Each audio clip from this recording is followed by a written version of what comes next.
Mega Palakkad ഇപ്പോൾ ഏറ്റവും കൂടുതൽ ആളുകൾ ഉറ്റുനോക്കിക്കൊണ്ടിരിക്കുന്നത് ശോഭാ സുരേന്ദ്രന്റെ കൈക്കൂലിയാണ്. വോട്ടിന് ഒരു നോട്ട്, അതാണ് അവരുടെ മുദ്രാവാക്യം എന്ന് വേണമെങ്കിൽ പറയാം. ഒരു നോട്ടല്ല, കെട്ട് നോട്ട്. അതെ, ഒരു കെട്ട് നോട്ട്.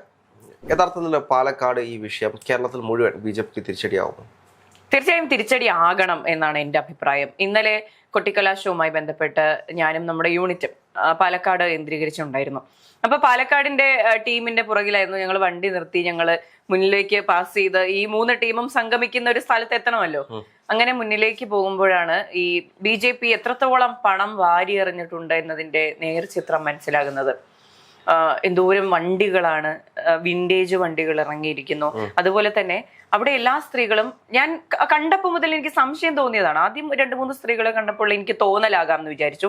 പക്ഷെ മുന്നിലേക്ക് ഇങ്ങനെ പാസ് ചെയ്ത് പോകുമ്പോൾ എല്ലാ സ്ത്രീകളും ഉടുത്തിരിക്കുന്നത് ഒരേ സാരിയാണ്, ഒരേ ഡിസൈനിലുള്ള പല നിറത്തിലുള്ള സാരി. ഇപ്പൊ ഒരു ടീമാണെങ്കിൽ ആ ഒരു ടീം റെഡ് ആയിരിക്കും ഉടുത്തിട്ടുണ്ടാവുക. ഒരുമിച്ച് വന്ന കുറച്ച് ആൾക്കാർ, വേറെ കുറച്ച് പേർ മഞ്ഞ, അങ്ങനെ ഒരു 1000, 1500 അല്ലെങ്കിൽ 2000 വരെ സാരികൾ അവിടെ എത്തിയിട്ടുണ്ട്. ഈ സാരികളെല്ലാം BJP-ക്കാര് അല്ലെങ്കിൽ ഈ പറഞ്ഞ ഈ സ്ത്രീകളെല്ലാവരും ഒരുമിച്ച് പോയി വാങ്ങിയതാണ്. സാരികൾ കാണുമ്പോൾ നമുക്ക് സ്വാഭാവികം മനസ്സിലാവും, സംശയം തോന്നും. ഇപ്പൊ ഇവരെല്ലാം ഒരുമിച്ച് പോയി വാങ്ങിച്ചതാണ് എന്ന് വിചാരിക്കാനും മാത്രം മണ്ടത്തരം എനിക്ക് ഇല്ലാത്തത് കൊണ്ട് തന്നെ അത് BJP നേതൃത്വം കൃത്യമായി ഇവർക്ക് കൊടുത്തതാണെന്ന് നമുക്ക് മനസ്സിലാകും. അതുപോലെ തന്നെ മറ്റ് സംസ്ഥാനങ്ങളിൽ നിന്നുള്ള, ഞാൻ നോക്കിയപ്പോ എന്റെ അടുത്തിരുന്ന് ഏമണ്ടി ചപ്പണ്ടി എന്നൊക്കെ പറയുന്നത്, ഞാനിങ്ങനെ ഇവിടെയോ ഒരു തവണ ജില്ല, ഒരു തവണ 2 തവണ 3 തവണയൊക്കെ ആയപ്പോ ഞാൻ ഓർത്തു ഇവിടെ താമസിക്കുന്നതായിരിക്കും എന്നൊക്കെ ഓർത്തു. പക്ഷെ മുന്നിലേക്ക് പോകുമ്പോൾ ഇത് തന്നെയായിരുന്നു അവസ്ഥ. പല സംസ്ഥാനങ്ങളിൽ നിന്നും ആൾക്കാരെ ഇറക്കിയിട്ടുണ്ട്, കുപ്പിവെള്ളം കൊടുക്കുന്നു. അവിടെ ഭയങ്കര ഒരു ക്രൗഡ് പ്രതീതി സൃഷ്ടിക്കാൻ. ഇപ്പൊ ഫ്രണ്ടിലേക്ക് ശോഭാ സുരേന്ദ്രന്റെ വണ്ടിയുടെ അടുത്തേക്ക് വരുംതോറും ഇതിന്റെ റഷ് ഇങ്ങനെ കൂടി വരികയാണ്. ഒരു സൈഡിൽ നിന്ന് ആൾക്കാർ ബാക്കിൽ നിന്ന് ഇങ്ങനെ തള്ളുന്നുണ്ട്, ഒരു റഷിന്റെ ഫീലിംഗ് ഉണ്ടാക്കാൻ വേണ്ടിയിട്ട്. അങ്ങനെ ഒരു കംപ്ലീറ്റ്ലി ഫാബ്രിക്കേറ്റഡ് ആയിട്ടുള്ള ഒരു സിറ്റുവേഷൻ തന്നെയാണ് പാലക്കാടുള്ളത്. അതുകൊണ്ട് തന്നെ ഇന്ന് രാഹുൽ ഈ ന്യൂസ് എനിക്ക് എടുത്ത് കാണിച്ചു തരുമ്പോൾ എനിക്ക് ഞെട്ടലൊന്നും തോന്നിയിട്ടുണ്ടായിരുന്നില്ല. കാരണം ഉറപ്പായിട്ടും അങ്ങനെ സംഭവിച്ചിട്ടുണ്ടാകാം. ഈ ന്യൂസിൽ ഏറ്റവും കൂടുതൽ നമ്മൾ ചർച്ച ചെയ്യുന്ന വിഷയം എന്ന് പറയുന്നത്, അവിടെ ഒരു അമ്മയ്ക്ക് പൈസ കൊടുക്കുന്നു. അത് കഴിഞ്ഞിട്ട് അയാൾ ആ ഫോട്ടോ ചിത്രീകരിച്ച് ശോഭാ സുരേന്ദ്രനെ കാണിക്കുമ്പോൾ ശോഭാ സുരേന്ദ്രക്കാരൻ്റെ അടുത്ത് വന്നിട്ട് എൻ്റെ ഫോട്ടോ ചിത്രീകരിക്കാൻ നിനക്ക് എന്താണ് അവകാശം, എൻ്റെ ഫോട്ടോ ചിത്രീകരിച്ച് ഞാൻ നിൻ്റെ ചെവുക്കല്ലി അടിച്ചാൽ പൊട്ടിക്കൂ എന്ന് പറയുന്നൊരു സാഹചര്യം. ഒരു സ്ഥാനാർത്ഥി വന്നിട്ട് പറയാണ് എൻ്റെ ഫോട്ടോ എടുത്ത് ഞാൻ നിൻ്റെ ചെവുക്കല്ലി അടിച്ച് പൊട്ടിക്കുന്നത്. അപ്പോൾ അത്തരത്തിൽ വലിയ രീതിയിൽ അത് ശോഭാ സുരേന്ദ്രന് നെഗറ്റീവ് ഇമ്പാക്ട് ഉണ്ടാക്കി. അതെ, അതിൽ കൃത്യമായി കാണാം. കൂടെ പോയ സ്ത്രീ എന്തോ പാസ് ചെയ്യുന്നു, അത് പണമാകാം. ഇപ്പൊ നമുക്ക് കിട്ടിയ കൃത്യമായിട്ട് കാണിക്കുന്ന വീഡിയോ ദൃശ്യങ്ങൾ നമ്മുടെ എല്ലാ മാധ്യമങ്ങളും ഇത് ഇപ്പോ നമ്മൾ പുറമേ പറഞ്ഞില്ലെങ്കിൽ പോലും അന്തർധാരയിൽ നമുക്കറിയാവുന്ന കാര്യമാണ്. ഒരു വോട്ടിന് 5000 രൂപ വരെ കൊടുക്കുന്ന സാഹചര്യങ്ങൾ ഇവിടെ ഉണ്ട് എന്ന് നമ്മൾ നേരത്തെ ചർച്ച ചെയ്തിട്ടുള്ള കാര്യവുമാണ്.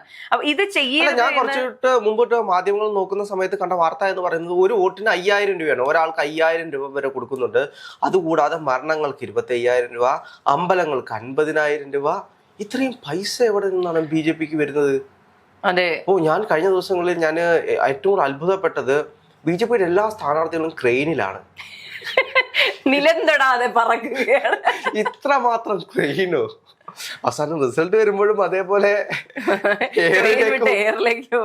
പക്ഷെ നമ്മൾ നേരത്തെ സംസാരിച്ചില്ലേ, ഇപ്പോൾ ഈ പറഞ്ഞ റിസൾട്ടിനെ പോലും അട്ടിമറിക്കുന്ന സാഹചര്യത്തിലേക്ക് ഇത് പോകുമ്പോൾ നമുക്ക് സംശയിക്കേണ്ടിയിരിക്കുന്നു. കാരണം അത്തരത്തിലൊരു ഇമ്പാക്ട്, ഞങ്ങൾ ഇവിടെ വലിയ സംഭവമാണെന്ന് ഉണ്ടാക്കാൻ ഒരു നറേറ്റീവ് സൃഷ്ടിക്കാനെങ്കിലും ഇവർ ശ്രമിക്കുന്നുണ്ട്. ഇതിനും വേണ്ടി പണം എടുക്കുന്നുണ്ട്.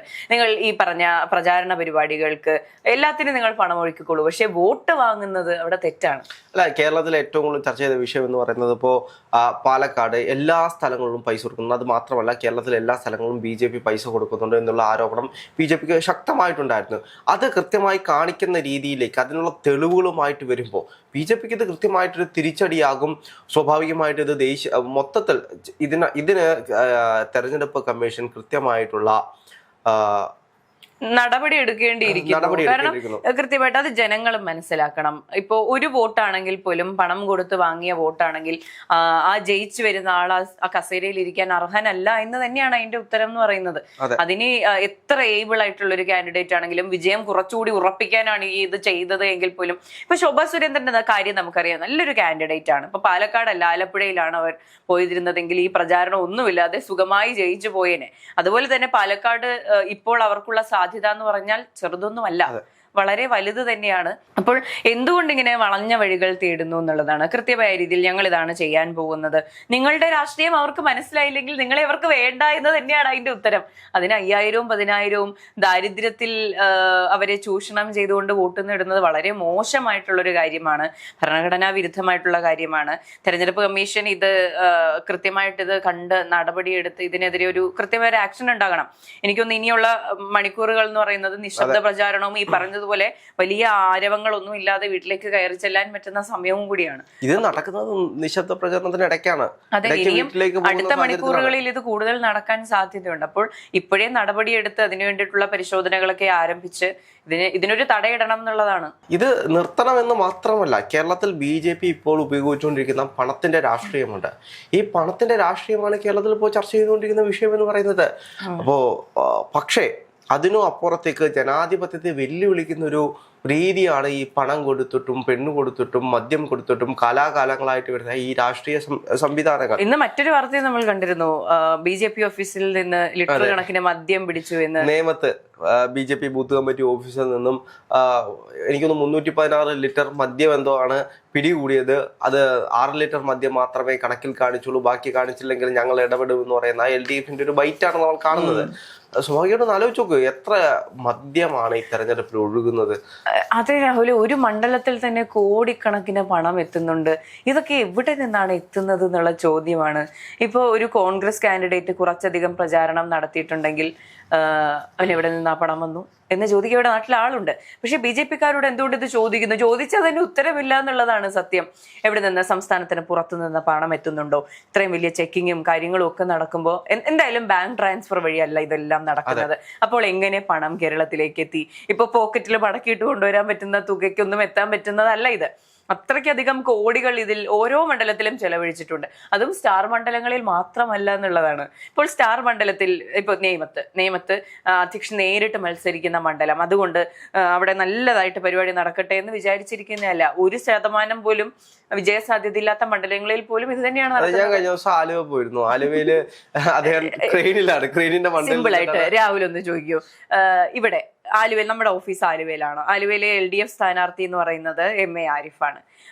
UDF സ്ഥാനാർത്ഥി എന്ന് പറയുന്നത് അൻവർ സാദത്താണ്. BJP സ്ഥാനാർത്ഥി ആരാണെന്ന് എനിക്ക് പോലും അറിയില്ല. അല്ല, സ്വാഭാവികമായിട്ട് എനിക്കറിയാം അത് കൃത്യമായിട്ട് BJP സ്ഥാനാർത്ഥിയുടെ പേര്. പറഞ്ഞോളൂ. MA ബ്രഹ്മരാജാണ്. കണ്ടിരുന്നു. കലാശക്കൊട്ടിന് മാത്രമല്ല, നമ്മൾ ഇവിടെ തന്നെ ആയതുകൊണ്ട് പ്രചാരണത്തിന്റെ വാഹനങ്ങൾ പോകുന്ന സമയത്താണെങ്കിൽ പോലും ഈ പേര് നമ്മൾ ശ്രദ്ധിച്ചിട്ടുണ്ട്. ഇപ്പൊ ഞാൻ എന്റെ വീട്ടിൽ താമസിക്കുന്ന റൂമിലേക്ക് പോകുമ്പോൾ സാഹചര്യത്തിലും പേരുകൾ കണ്ടിട്ടുണ്ട്. അപ്പൊ പേരുകൾ കാണുമ്പോൾ സ്വാഭാവികമായിട്ടും നമ്മൾ കാണുമല്ലോ. പക്ഷേ ഇവിടെ BJP ഒരു ക്രെയിനൊക്കെ വിളിച്ച് സ്ഥാനാർത്ഥി എയറിലൊക്കെ കൊണ്ടുപോയി ടാറ്റ കാണിക്കുന്ന ഒരു സാഹചര്യം ഞാൻ വേറെ പല മണ്ഡലങ്ങളും കണ്ടു.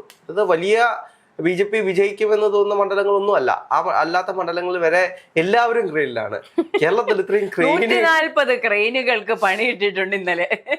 കേരളത്തിൽ ഇത്രയും ക്രെയിനുകളുണ്ടോ എന്ന് ഞാൻ ഇന്നലെയാണ് ചിന്തിക്കുന്നത്.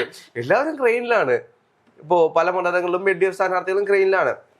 അപ്പൊ സ്വാഭാവികമായിട്ടും ക്രെയിൻ പണിക്കാർക്ക് ഇന്നലെ പണി ഉണ്ടായിരുന്നു. പക്ഷെ നമ്മുടെ തമാശയാണ് പറയുന്നെങ്കിൽ പോലും ഇതൊരു ഭയങ്കര അലാമിങ് ആയിട്ടുള്ള ഒരു കാര്യമാണ്. പണം എറിഞ്ഞ് വോട്ട് പിടിക്കുക, ഞങ്ങൾ ഇവിടെ ഉണ്ട് എന്ന് പറയാം. നമ്മൾ തമാശക്കാണെങ്കിൽ പറഞ്ഞു, പാലക്കാടായിരുന്നെങ്കിൽ 5000 രൂപ മേടിച്ച് പോക്കറ്റ് ഇട്ടിട്ട് നമ്മുടെ സ്ഥാനാർത്ഥിക്ക് അങ്ങ് വോട്ട് ചെയ്യായിരുന്നു. തമാശയാണെങ്കിൽ പോലും ഇതെല്ലാം വളരെ അലാമിങ് ആയിട്ടുള്ള കാര്യമാണ്. കേരളത്തിൽ ഇത് നടക്കുന്നുണ്ടല്ലോ എന്ന്. ഇനിയും ഒരു 10-15 വർഷങ്ങൾക്ക് ശേഷം ഈ വോട്ടിംഗ് മെഷീനുകളിൽ തിരിമറി നടക്കില്ല എന്ന് ഒരിക്കലും പറയാൻ പറ്റില്ല. ആ സാഹചര്യം തന്നെയാണ് ഈ വിദൂരതയിൽ നിൽക്കുന്നത്.